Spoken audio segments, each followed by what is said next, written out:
Good afternoon, Philadelphia. I'm your host, Walsh Morgan. We interrupt our daily news program for a special broadcast. The news is broke and it's official.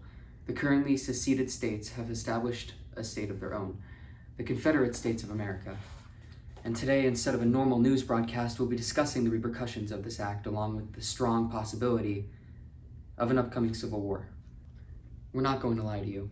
A civil conflict is inevitable at this point. But instead of denying this fact, we'll be discussing the different aspects of an upcoming war, should it occur. To help me with this task, the studio has brought in a couple of local political experts. So, without further ado, we cut to political scientists Ben Harris and Sebastian Morin. Welcome to the studio, Mr. Harris and Mr. Morin. Thanks for having us, Walsh. No problem at all. The floor is yours. All right, great. So, as Mr. Morgan said, the Civil War seems to be inevitable at this point. That's right. As of yesterday, the 7 states that seceded from the Union have formed the Confederate States of America. As you probably already know, this movement is being perceived as a retaliation against President-elect Abraham Lincoln's election last November. Yes, the overwhelming victory of the Republican Party last November served as a catalyst for the succession. Right, and it wasn't the outright victory of the Republicans and Lincoln that sent the South into a spiral. It was the sheer magnitude of those victories. Republicans won 60% of the northern vote, along with 75% of the northern congressional delegations, according to voting data from DC. The South wasn't very fond of this victory at all, mainly due to the fact that the Republican Party made plans to outlaw slavery in any new U.S. territories during Lincoln's campaign. This proposed legislation closely mirrors the Wilmot Proviso of 1846, which unsuccessfully made an effort to outlaw slavery in the territory acquired from Mexico in the Mexican-American War.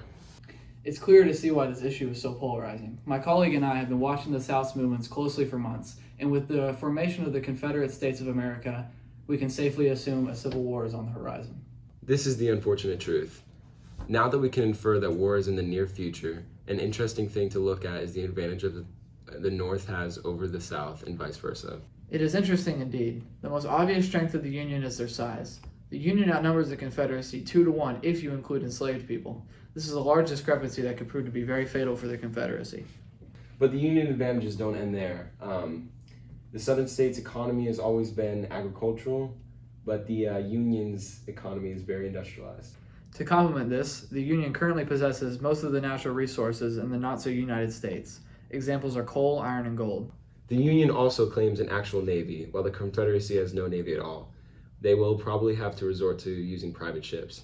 Right, and speaking of the Navy, the Confederacy relies heavily on foreign trade, which could easily be shut down by the Union. All they'd have to do is block Confederate ports in the South. And if the Confederacy is looking for any foreign aid, they can kiss that dream goodbye. That's right. Multiple countries in Europe, such as the ones in the UK, have released statements explaining that they won't be recognizing the Confederate States of America as an actual nation. This is a huge blow for the Confederacy. On top of all this, the most overlooked advantage of the Union, in my opinion, is the railroad system. The North maintains a very sophisticated railway, which could be used to transport resources to different locations. That's a lot of advantages. Yeah, it really is. Well, for the sake of fairness, I'm going to discuss a couple of the Confederacy's advantages.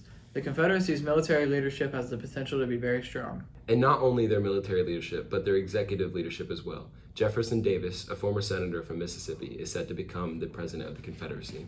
Davis is popularly supported by the states in the Confederacy. That he is. All right, well, that's all the time we have. Thanks for having us, Walsh. No problem at all. Thanks for coming. If I could save the Union without freeing any slave, I would do it. And if I could save it by freeing all the slaves, I would do it. And if I could save it by freeing some and leaving others alone, I would also do that. All right, next up, we have an interview with a man who's been in a lot of news lately. You might love him and you might hate him. Nevertheless, welcome to the studio, Mr. Lincoln. It's my pleasure, Mr. Morgan. The pleasure is all ours, Mr. Lincoln. So, you're set to be inaugurated at the great nation's capital next month, officially making you president. Under typical circumstances, this would be a natural and celebrated occurrence. Unfortunately, you know as well as I do that these aren't typical circumstances. Are you at all disappointed with the behavior of around half the citizens of this country who have gone so far as to create an entire new nation in the wake of your presidency? I'm not as disappointed as you'd think I'd be. I knew that coming into my presidency, I would be polarizing a good chunk of the country to my, let's say, controversial campaign. Right, and you still stand by your belief that you won't allow slavery in any newly acquired U.S. territories. That is correct. I am aware that this has upset many Southerners who rely on slavery to run their economy, but this is a core value of the Republican Party that I must uphold. And you're the first Republican to be elected president, if I'm not mistaken. Indeed. Being the first Republican president, do you feel like you have a big responsibility in the form of proving the party's worth and what they stand for? I do. I feel like I have to set a good example for Republicans in the future. This is not to say that I am unwilling to compromise with Democrats in the South. So you'll compromise. What kind of compromises are you willing to negotiate with the Democrats? Well, I continue to stand by the position I held during my campaign, which was that the Republicans wouldn't attempt to outlaw slavery in any of the southern states. For there to be an actual compromise, the Democrats would have to agree to outlaw slavery in U.S. territories, but it appears they are unwilling to do so. That's a great point, Mr. Lincoln. Well, that's all the time we have, but thank you for stopping by. It's my pleasure. I love the town of Philadelphia. Good luck on your inauguration. All right. Well, next up, we have a couple of guests in the studio who are vacationing in Philadelphia, but are plantation owners back home in Georgia. Welcome to the studio, Mr. and Mrs. Haygood. Thanks for having us, Walsh. So, you two own a plantation down in Savannah, correct? Yes, we do. My husband and I have owned our plantation for almost 20 years. And, if you don't mind me asking, who did you vote for back in November? We both voted for Douglas. We're registered Democrats. What was your biggest reason for voting for Douglas? We were more so voting against Lincoln. He represents everything that Southern citizens are against. What kind of things are those? We fundamentally disagree with the abolition of slavery in U.S. territories. And why is that? Well, Walsh, the Southern economy heavily relies on slavery. We are not nearly as industrialized as the privileged North. Our economy is completely based on agriculture. But why is slave ownership necessary? Without slavery, we'd barely be able to cultivate enough crops to keep our children fed. I suppose that's a good point. One last question. Do you support a civil war?